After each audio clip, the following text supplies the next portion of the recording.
Hi, this is Annie from the ADHD Minimalist, and we're still working on this list of 150 items that you can get rid of today and that you won't miss. I can almost guarantee you won't miss any of it. At least I know that I didn't miss anything from this list. Right now we're on the one that's about home goods, and we're just gonna dive right in. You can get rid of outdated wall hangings and home decor. Anything that doesn't match your current style, most likely you will never miss it. If you're like me, you want to kind of switch it out every once in a while and maybe have a new pillow on your couch. And I find that sometimes when I'm ready for a new pillow, the old pillows are honestly kind of flat and been sat on a lot and just not in very good shape. So at that point, it's good to just let those go and treat yourself to something new. Any holiday decor that you didn't like last year. I can almost guarantee that you won't like it next year if you didn't like it last year. So just go ahead and let that go. Old sheets. I have some sheets that are really threadbare. And the thing is that, you kind of like the way that they feel because they get softer and softer each time that they're in the wash. But I have some that are starting to get holes, and I've even patched them because we like them so much, but it's time for them to go. So, there is an expiration date on everything, and sheets, it might take them 10 to 20 years to expire, but eventually you do need to get rid of them. Any pens and pencils that you don't use. I know I'm really kind of particular about how a pen feels when I write with it, and so I'll only use certain kinds of pens, and I find that we had 10 tons of pens in the house when I first started decluttering. I don't know, I got out a random drawer that was, maybe 1.5 feet by 1 foot and about this deep. And it was so full of pens and pencils and colored pencils and all kinds of markers.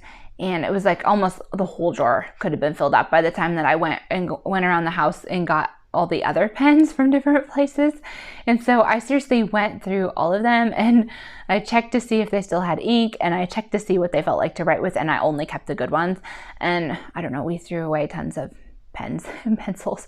But the truth is you can only use so many, and then some of them when you write, they just kind of like the ink stops working every once in a while, and so they're very frustrating. So just get rid of those, save yourself the headache, and buy yourself some that feel really good to use. That's your extra backpacks. Sometimes I found that I had kept backpacks from years back. Like I had a backpack from high school. It was still in okay shape, but I could donate it to the secondhand store. I just didn't want to use it anymore.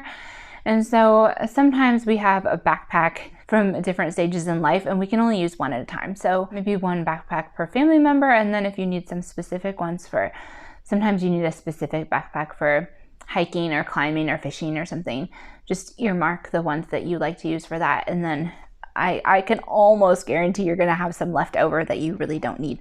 Exercise equipment that you no longer use. I bought one of these funny machines, that you saw like on TV where you roll forward and you roll back, and it's supposed to help you get back, and it's gonna make your abs look wonderful.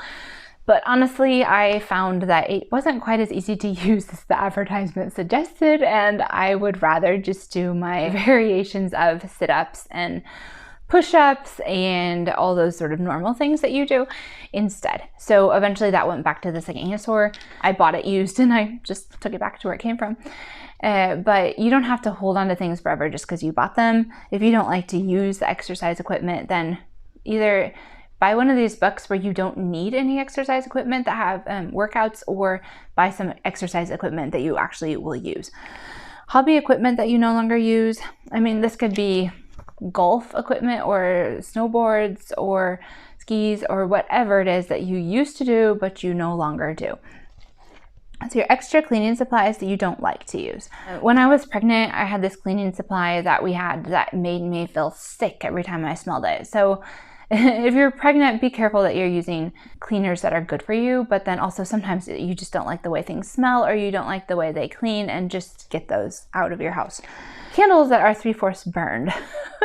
I don't honestly have this problem myself that much, but we don't burn that many candles. I think partly because when my kids were little, I was scared that we were going to burn down the house, and then we just haven't got back in the habit. We live in a 200-year-old converted barn, and it's a lot of dry wood, so the thing would go up like a match if it ever started on fire, so I'm kind of careful. But My dear mother, I helped her clean out one of her guest rooms, and in the bureau in that room, it was completely full of 3/4 burned candles. Tons and tons and tons of 3/4 burned candles. And she likes candles and likes to burn them, and that's great, but I didn't quite understand, why don't we burn them up and then get rid of them, or get rid of them half burnt if we're not going to use them. So anyway, I helped her declutter a bunch of 3/4 used candles, and I don't really know why anybody would want those sitting around. So if you can get yourself to burn it up, if you still like the scent, then use the end of it and then let it go. Dead plants. I don't know why, but some of us have plants sitting around in our house that have died that just need to leave the house. Any fake plants that have faded, I know that some fake plants look really real these days, but if you leave them in the window too long, they'll fade and look gross. So just make sure that any fake plants that you have are still in good shape. Flat pillows that give you a neck ache or a backache. This is just not good for you at all. So get rid of that kind of stuff right away and get yourself a pillow that is going to help you sleep better and make sure that your neck and your back are not hurting when you wake up. An alarm clock. You can get rid of your alarm clock if you usually use your phone. I find that if I have to look at what time it is all night, that I don't sleep as well. So I actually got rid of my alarm clock several years ago. If you're the kind of person that you don't sleep well because you don't know what time it is, then you might need an alarm clock so you can just look at the time. But if you don't need it, then you can get rid of it. Word signs or other decor that doesn't have any special meaning for you. I mean, sometimes I've been given signs, cute signs that say something, but it doesn't really mean anything to me. And I don't have a lot of walls to hang stuff on because our ceilings in our living room slope down. I mean, you can see there. So a lot of the walls, you don't have space to put stuff on them. So I just got rid of a lot of those kind of like decor items that I didn't have space for and that didn't mean anything to me. And honestly, I don't miss them. Extra couch cushions that have seen better days can go. Extra chairs if you never have that many guests over. I know sometimes we have tons and tons of folding chairs, but we don't ever have that many people over. So maybe you could donate those to a school. Uncomfortable or itchy blankets. I mean, let's be honest. Like the kind of blankets that are woven that have pretty pictures on them and stuff, sometimes they're itchy and scratchy. And if it's not something that you're keeping for it because it's beautiful and you want to hang it on the wall or look at it, then maybe it's time to get rid of it. Because let's be honest, do you really want to get cozy and cuddly on the couch with an itchy, scratchy blanket? I don't think so. Because I know that I don't want to do that.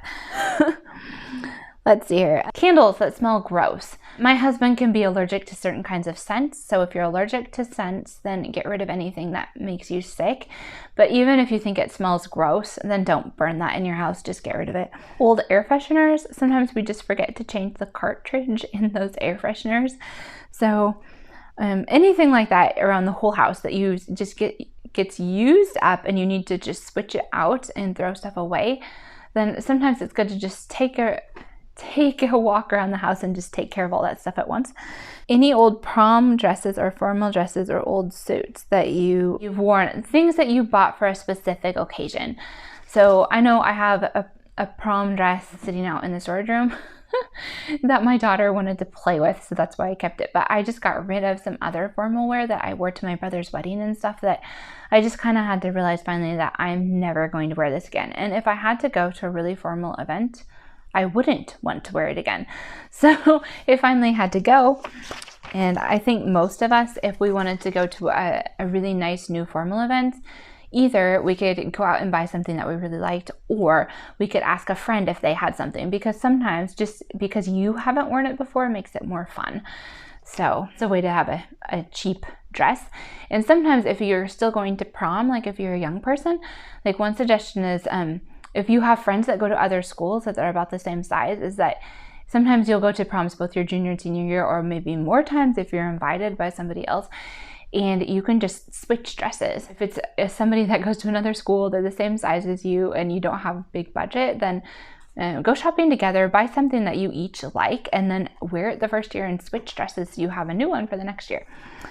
glasses like these that you can no longer see out of. So I do keep my extra glasses that I can still see out of and use, because if something were to happen to these, I don't have any contact lenses, so I need to have some kind of glasses or I cannot drive my car. So make sure you have an extra pair if you're in that kind of a boat. But if they're really old and you couldn't see to drive your car, or you couldn't read the text on the page with your old glasses, then donate them. Lots of eye care stores have boxes where you can donate glasses to people in other countries or to poor people that don't have money to pay for eye care. Any extra hangers that you don't like. If you've decluttered your wardrobe recently, then you probably have lots of hangers left over. I have a whole bunch of cute kids hangers left over in different colors that I honestly decided yesterday I was going to take a picture of and see if I can sell them on eBay. They're the really nice sturdy wooden kind, and they're so cute, but my kids are getting bigger and lots of their clothes just kind of fall off of the kids hangers now, and we decluttered, and so we don't have as much stuff. So if you're in that boat where you have lots of extra hangers, you can donate them to a Goodwill, or community or your church is going to have like a day where you can come and just sort of exchange clothing. I don't know, sometimes we do that in Sweden. Everybody brings 10 items of clothing that they don't want to have anymore that are in good shape, and then you can take 10 items of clothing home. Sometimes for those kind of events, people need extra hangers, so see if you can donate those. Old gift bags that you wouldn't want to give a gift in. Sometimes your gift bags have been used so many times, or that you got from a friend and it just doesn't look nice anymore, and just go ahead and get rid of those, because if you don't think it looks nice, you won't give it away. Dead batteries. You would think we would routinely get these out of our houses, but for some reason we don't always do that. So go ahead and take those with you to the recycle center. The thing I realized that we got rid of a long time ago that I didn't miss was our physical dictionary. We had an English dictionary that was seriously about this thick, and it had everything in it, but my phone works better and faster these days. And so the same thing goes for, I got rid of our thesaurus and encyclopedias, because honestly, most people just look stuff up on your phone. So that was all of home goods. And if you really start diving into these categories, you might be able to get rid of a lot of things that you don't miss. And that was kind of an exciting way for me to start decluttering a long time ago, when I felt like I needed to hold on to a lot of things, because I sort of felt like my security was in having things like, oh, if we ran out of money, we still have all these things, which is not where our security lies, and that's a way down the path of just drowning in stuff, which is what happened to me several years later. So try to avoid those kind of catastrophes in your home. But my point is, like, if you need to get started and you're having a hard time getting started, then like a lot of times it's easy to get started throwing out things like half-used food that you don't like, or expired items, or beauty products that you know that you're never going to use, or hair sprays that you can't stand the smell of. This sort of things that come into the home and then they just don't leave for some reason or other, but we're not really attached to them, and we kind of feel bad that we spent money on them and they didn't work out for us, but we don't really feel bad getting rid of them. So just starting there sometimes just kind of inspires you to continue into other areas of the home. So this is the list of things that I started decluttering and I never missed. And so if this inspires you to get started, then this whole long list is definitely worth it.